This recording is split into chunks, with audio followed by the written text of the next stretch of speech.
Bienvenue sur le cours d'initiation au marketing. Aujourd'hui, on va voir les origines et l'évolution du marketing. Si aujourd'hui, le marketing semble être un élément indispensable au succès de toute entreprise, il faudrait savoir qu'auparavant, ce n'était pas du tout le cas. D'abord, le marketing, lui, il est né vers les années 1950, donc au lendemain de la Seconde Guerre mondiale. Mais avant les années 1950, ce qui faisait le succès d'une entreprise était d'abord la production. Donc, c'était pendant les années 1900 à 1920 environ. Et après, ce qui a fait le succès de l'entreprise, c'était la vente, parce qu'ils avaient compris que produire ne suffisait plus. Et la vente, c'était pendant la période de 1920-1930 à environ 1950, comme l'indique bien cette chronologie. Ici, donc, maintenant, on va se consacrer, on va détailler chaque phase. Commençons par la phase production. La phase de production, comme je l'ai mentionné, elle s'est déroulée au sorti du 19e siècle jusqu'aux années 1920. D'abord, il faudrait signaler, il faudrait souligner que durant le 19e siècle, il y a eu plusieurs inventions scientifiques qui ont, qui ont fait le jour. Nous avons eu notamment l'invention du téléphone avec Alexandre Graham Bell en 1876. Nous avons eu l'invention de l'ampoule électrique avec Thomas Edison en 1879. Nous avions l'invention du premier avion en 1890 avec Clément Ader. Nous avons eu l'invention du vaccin contre la rage avec Louis Pasteur et aussi la pasteurisation dans les années 1895, autant pour moi. Donc, il y a eu plusieurs inventions qui ont marqué le 19e siècle. Et pour ajouter à cette liste, nous pourrons aussi ajouter l'invention de la photographie et l'invention de la machine à vapeur. Donc, durant cette période, les entreprises s'étaient consacrées uniquement, exclusivement à la production. Donc, tout ce qui était produit était acheminé directement vers le consommateur. Et comme il y avait peu d'entreprises productrices, alors l'offre était clairement inférieure à la demande. Donc, il y avait peu d'entreprises qui pouvaient satisfaire le besoin des consommateurs, qui pouvaient satisfaire les besoins de la population. Donc, dans ce cas, si on se réfère à la loi des marchés, l'offre est inférieure à la demande. Donc, pour qu'une entreprise domine le marché, il fallait qu'elle produise d'énormes quantités.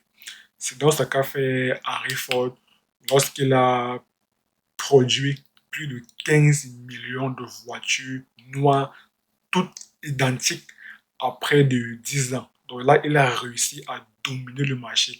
Donc durant cette période, on avait vraiment ce qu'on appelle une économie de production de masse. Donc, pour être numéro un dans le marché, il fallait juste produire des quantités plus élevées par rapport aux concurrents.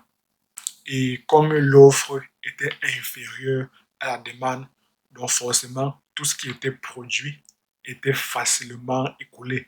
L'écoulement du produit était assuré.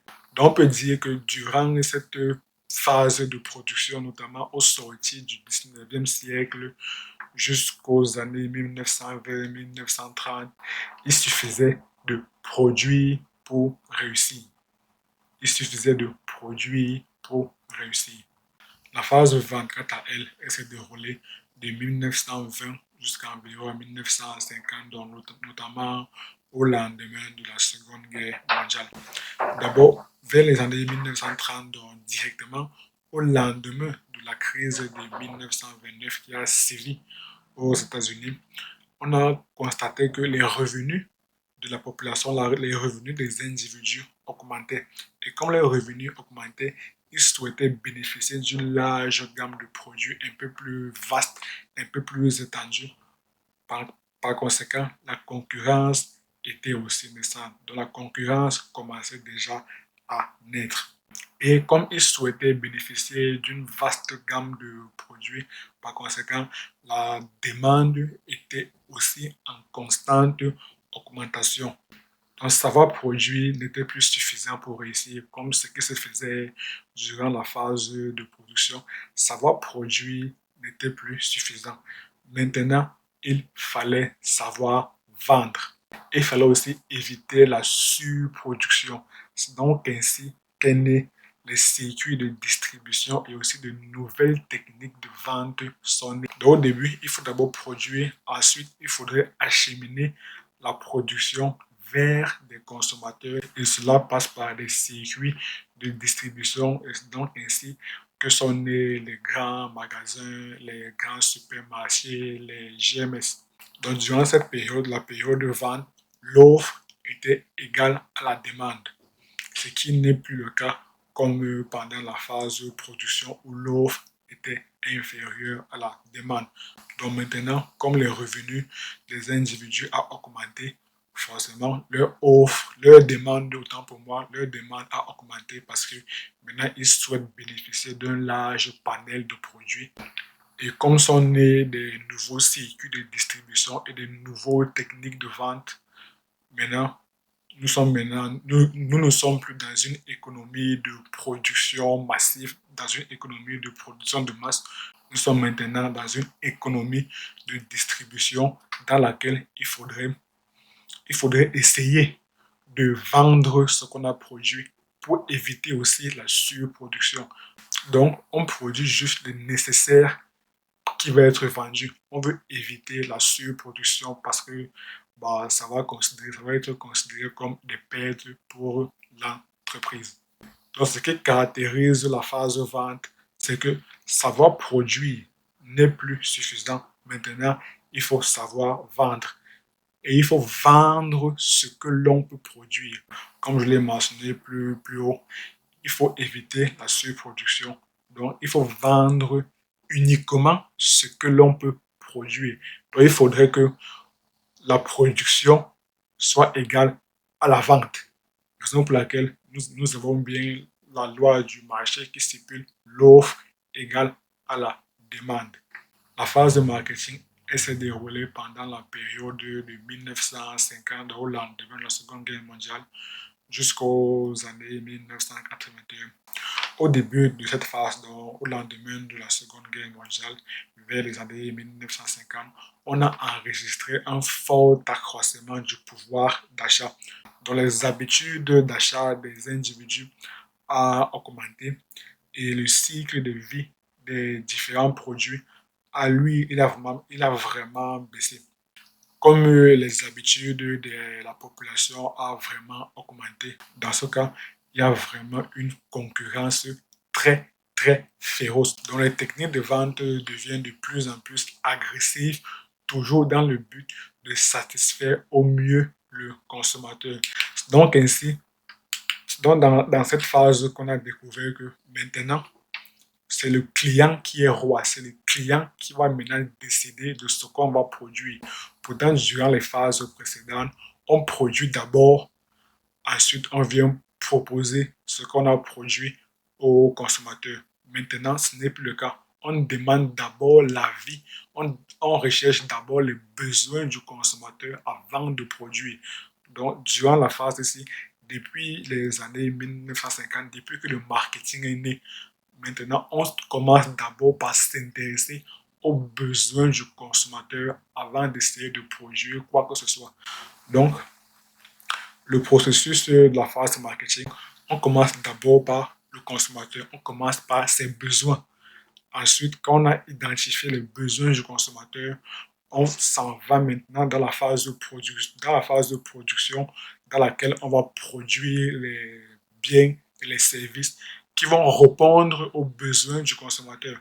Quand on a terminé tout ceci, on a maintenant un produit manufacturé et on va essayer de distribuer ce produit vers le consommateur à travers des circuits de distribution. Donc, on a plus précisément, première étape, on identifie les besoins du consommateur. Une fois qu'on a identifié les besoins du consommateur, Ça va donc maintenant dans l'atelier production pour ressortir un produit qui va satisfaire les besoins du consommateur. Une fois que ce produit est déjà là, une fois qu'on a un produit manufacturé, il faudrait donc maintenant acheminer ce produit vers le consommateur. Et pour l'acheminer rapidement, on fait appel au circuit de distribution. Et une fois le produit est dans les mains du consommateur, si le produit répond parfaitement à ses attentes, dans ce cas, on a ce qu'on appelle en marketing un product market fit. Donc, c'est un produit qui répond exactement aux besoins et aux attentes du consommateur. Si tel est le cas, c'est bien.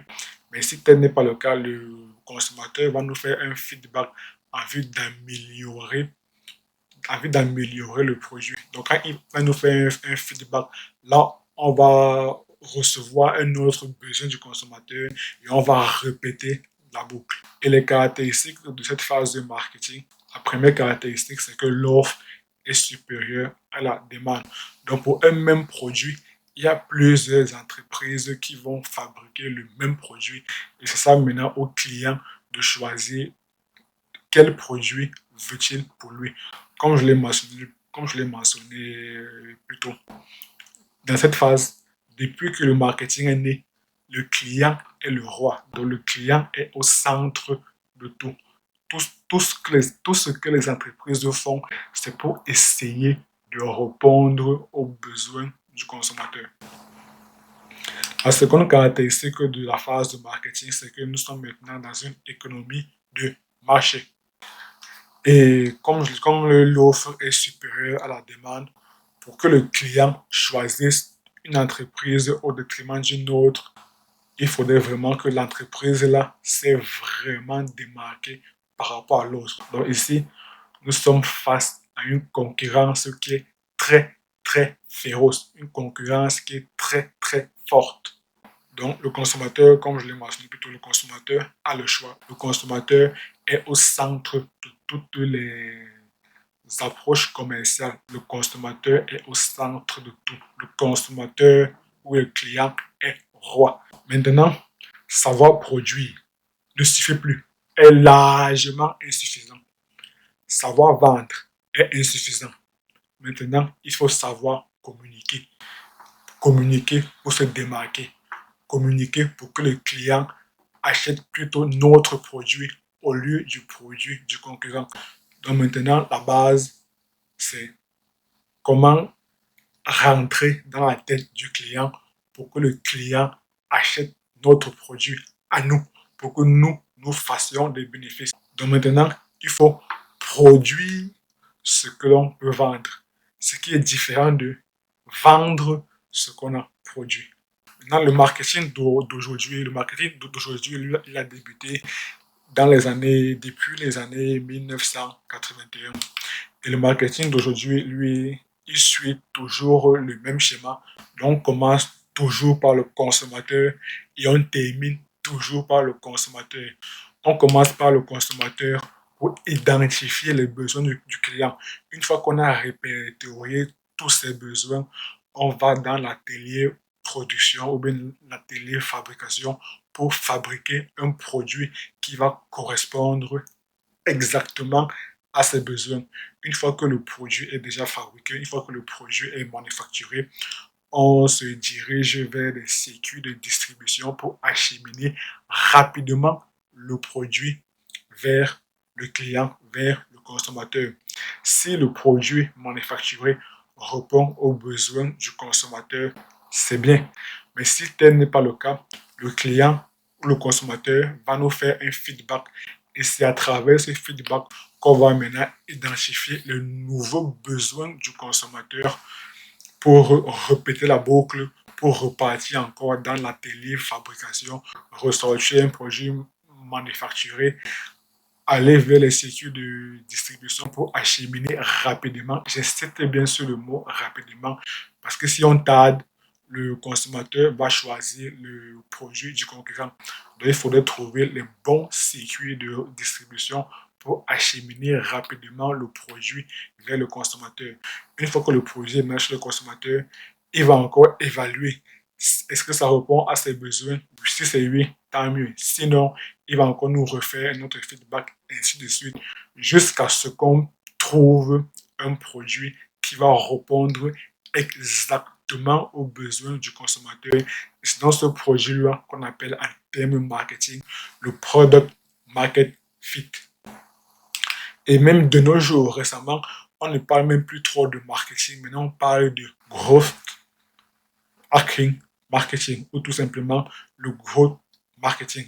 Les caractéristiques du marketing d'aujourd'hui, on a toujours l'offre inférieure, supérieure à la demande. Pour un même produit, il y a plusieurs entreprises et le client viendra choisir le produit parmi tous les produits qu'il y en a sur le marché qui lui correspondent. Parce que toujours ici, le client est roi. C'est le client qui est au centre de tout.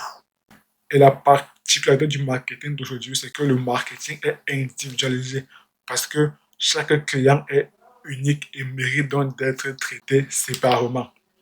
Et aujourd'hui, nous sommes dans une économie d'environnement, donc il faudrait tenir en compte que il faudrait tenir en compte le client parce que le client vit dans un environnement. Donc, le marketing d'aujourd'hui tient en compte les besoins du client et aussi le fait que le client vit dans un environnement. Dans la prochaine vidéo, on va voir la différence entre la vente et le marketing. Si vous avez aimé la vidéo, je vous invite à liker la vidéo et à vous abonner. Et si vous avez des questions, n'hésitez pas à me les faire savoir dans la barre des commentaires. Et d'ici là, on se quitte et à très bientôt.